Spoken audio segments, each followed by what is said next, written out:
আসসালামু আলাইকুম, welcome to my channel Mousumi's mini kitchen. আজকে আমি আপনাদের সাথে শেয়ার করব ঝটপট বিকালের নাস্তায় ফুলকপির পাকোড়া বা বড়া। আমার রেসিপি ফলো করে আপনারাও একদম পারফেক্টভাবে তৈরি করতে পারবেন। ভিডিওটি স্কিপ না করে একদম শেষ পর্যন্ত কন্টিনিউ করবেন। আশা করছি এই রেসিপিটা আপনাদের কাছে অনেক ভালো লাগবে। আর রেসিপি ভালো লাগলে চ্যানেলটি সাবস্ক্রাইব করে নিয়মিত চ্যানেলের পাশেই থাকবেন।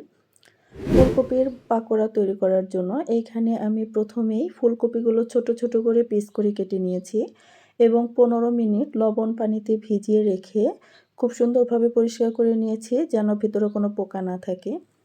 এবার আমি চুলায় একটা পাত্র বসিয়ে এগুলোকে লবণ হলুদ দিয়ে 5 মিনিট সিদ্ধ করে নেব। পানির পরিমাণটা একটু কমিয়ে দিতে হবে। দিয়ে দিয়েছি অল্প একটু হলুদ এবং লবণ। এবার নেড়েচেড়ে ঢাকনা দিয়ে ঢেকে এগুলোকে সেদ্ধ করব 5 মিনিটের জন্য। খুব বেশি সময় সেদ্ধ করার প্রয়োজন নেই, তাহলে ফুলকপিগুলো নরম হয়ে যাবে।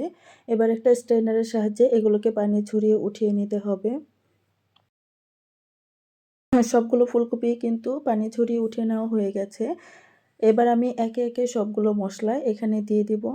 দিয়ে দিলাম স্বাদ মতো এখানে লবণ, সামান্য একটু হলুদ গুঁড়া, দিয়ে দিলাম এখানে পাঁচফোড়ন গুঁড়া, দিয়ে দিলাম এখানে স্বাদমতো মরিচের গুঁড়া।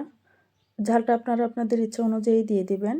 দিয়ে দিলাম এখানে জিরা গুঁড়া, চাট মশলার গুঁড়া, আর এখানে অল্প একটু দিয়ে দিলাম আদা রসুন পেস্ট। এবার সব কিছু খুব সুন্দরভাবে মিশিয়ে নিতে হবে, মানে মাখিয়ে নিতে হবে।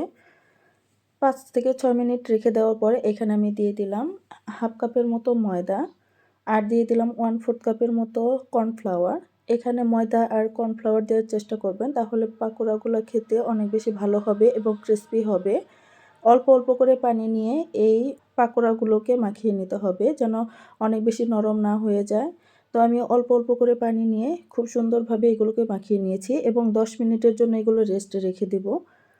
10 মিনিট পর চুলায় কড়াইয়ে আমি পরিমাণ মতো তেল গরম করে একে একে পাকোড়াগুলো দিয়ে দিচ্ছি।